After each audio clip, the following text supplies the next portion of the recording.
What would you do if your own mother slammed the door in your face, called you a leech, and left you on the street with just a duffel bag and $200 to your name? That's what happened to me, and months later, my dad had the audacity to call me furious that his truck got repossessed.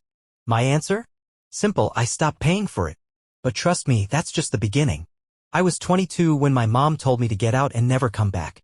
I remember standing in the living room, the same place I had fixed leaking pipes, paid for Wi-Fi, and even covered the electric bill some months, and hearing her words crash into me like a train. You're a selfish leech, Max. Get out. I mean it. She was red-faced, shaking with anger, but her eyes were cold. My dad? He just sat there in the recliner, staring at the floor like it wasn't his business. My older sister Karina leaned against the wall with a smug, satisfied smirk. And my little brother Nate muttered, "Good riddance," under his breath like I was some kind of parasite finally being exterminated. I didn't yell back. I just turned around, walked to my room, and packed. A few jeans, some t-shirts, my old hoodie. The only jacket I had still smelled like motor oil from the auto shop where I worked nights and weekends. No one followed me.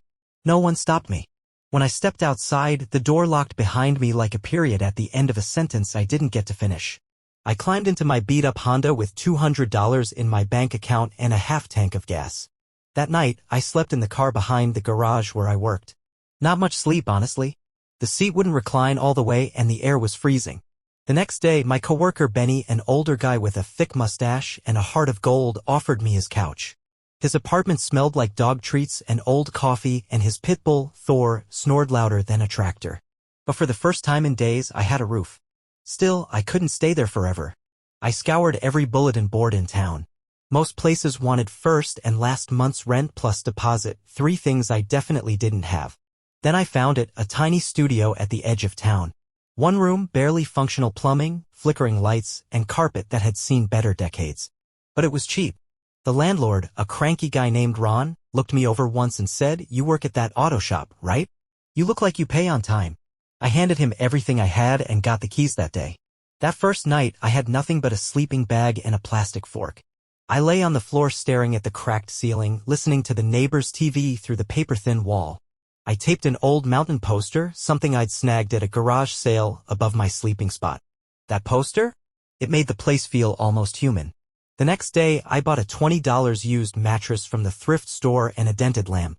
I didn't care that the mattress smelled faintly like mothballs. It was mine. Every morning, I woke up stiff, sore, but determined. I walked to work to save gas.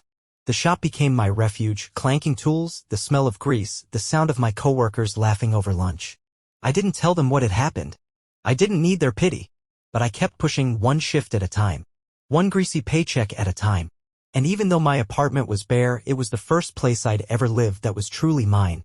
And just when I thought I was getting a grip on this new life, I checked my bank account and discovered something that made my stomach drop. I'd been unknowingly paying for something that wasn't even mine anymore. It was a Sunday morning. The shop was closed and I was standing at my kitchen counter, really just a slab of scratched formica, sipping instant coffee and scrolling through my bank app. My rent was paid.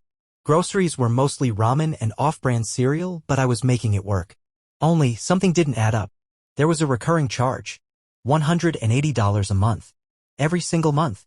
My brow furrowed as I tapped on the details. Auto loan, D.H. Harper. It hit me like a brick to the chest.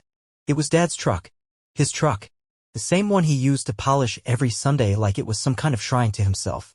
I'd started helping pay for it at 19, back when he guilted me into co-signing because it's just until I get back on my feet, Max. Well, I guess I never stopped. And he never reminded me. Convenient, right? I put the mug down. The coffee had gone cold, but I didn't care. I'd been scraping by, eating canned soup and skipping lunch breaks while still covering a truck for a man who hadn't said a single kind word to me in months. I grabbed my jacket and headed to the bank. The teller was a kind woman with a name tag that read Doris. When I asked her to cancel the auto loan payment, she blinked at me. "You sure, hon?" she asked, adjusting her glasses. "Yeah," I said. "I'm done." Walking back, the sky was gray, heavy with the smell of rain. But I felt lighter. Like I had just dropped a sack of bricks I didn't even realize I'd been carrying. Back at the studio, I scrubbed the sink and rearranged my 1 shelf just to keep busy. I kept thinking about that truck. Did Dad think it just paid for itself? Did he even remember I was footing the bill? Did he ever care? I stood by the window looking at the mountain poster. The peaks stood tall, still, silent. That night, I slept better than I had in weeks. But the peace didn't last long, because just a few days later, my phone rang. I glanced down and there it was. Dad, calling me for the first time in months. I answered, and he was absolutely losing it. Max, where's my truck? They took it. It's gone. What did you do? I didn't shout. I didn't flinch. I just took a deep breath. I stopped paying for it, Dad. And the silence on the other end of the line? That was the first time I'd ever felt truly seen. That silence lasted a beat too long. Then, like an overloaded engine, he exploded. You ungrateful little, do you know what you've done? That was my truck. My lifeline. I could hear drawers slamming in the background. Maybe he was pacing the kitchen. Maybe he was throwing stuff. Either way, I stayed calm. I paid for it for 3 years, Dad. Without thanks. Without even acknowledgement. You kicked me out. You told me I was deadweight. So I stopped being deadweight. You could have told me, he yelled. And you could have thanked me, I snapped, the words finally boiling over. Once. Just once.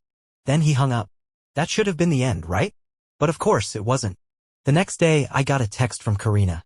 A photo. It was Mom at the kitchen table, face red, eyes puffy. The caption? Max walked out on us. Look what he did to Mom. Some family, huh? Comments poured in, strangers calling me a monster, a selfish jerk, a failure. And none of them knew the truth. None of them knew I paid their Wi-Fi bill so Nate could stream video games. That I bought Karina's phone when hers broke. That I worked overtime to keep food in the fridge. But in their story, I was the villain. I didn't respond. I just shut off my phone, tossed it on my sagging thrift store couch, and walked out into the parking lot. It was drizzling. The air smelled like wet concrete. I sat on the curb watching headlights blur in the rain, and I let it hit me. Not rage, just this deep, aching disappointment. They were rewriting history in real time, turning the one person who held them together into the bad guy. But for the first time, I didn't want to go back and fix it. I went inside, wiped off my boots, and turned on the radio. I had an old motorcycle project in the corner, an ancient Yamaha I found at a junk sale. I grabbed a wrench, knelt beside it, and started turning bolts. One click at a time. One bolt at a time. I'd already carried my family long enough. Yeah? I was building something just for me. And I wasn't stopping. 2 days after Karina's post, someone knocked on my door. I wasn't expecting anyone. No one ever just shows up. I peeked through the peephole and my stomach dropped. It was Mom. She looked smaller than I remembered. Older. Like the weight of everything had finally landed on her shoulders. I opened the door just an inch. Max, she said, voice trembling. Can we talk? I stood there for a long second, gripping the doorframe. About what? She glanced down. We miss you. Your dad, he's hurting. We all are. Because you lost the truck? I asked. Or because you lost your punching bag? She flinched. That's not fair. I stepped outside, pulling the door behind me. Neither was kicking me out. We stood in silence as cars passed down the street. Finally, she said, we were wrong. But this family is falling apart. We need you back. I folded my arms. You didn't need me when I was paying your bills. When I was your scapegoat. Why now? Her eyes welled. Because we can't do it without you. That hit harder than I expected. But not in the way she thought. I shook my head. I can't go back, Mom. I've built something here. It's not much, but it's mine. And I'm not abandoning it for people who only see me when they're desperate. She didn't argue. She just nodded. Then turned and walked back to her car. I didn't cry. I didn't shout. I just closed the door slowly, gently. And locked it. The next week, Nate messaged me. No accusations, no demands. Just, I'm sorry. I stared at it for 5 minutes before replying, thanks. He never texted again. Time passed. The calls stopped. The guilt faded. My apartment slowly turned into a home. I bought a small shelf for books, started learning to cook actual meals, and even got a plant. Still alive. Somehow. The motorcycle? It runs now. Not perfectly, but enough to feel the wind when I need to escape. At the shop, I've been getting more responsibilities. Benny says I'm reliable. Ray lets me run diagnostics solo. For the first time in my life, I'm not the one getting taken for granted. Last month, I got a raise. I didn't tell anyone from my family. Sometimes I think about calling them, wondering if things are better. If Dad got another truck. If Mom still cries at the kitchen table.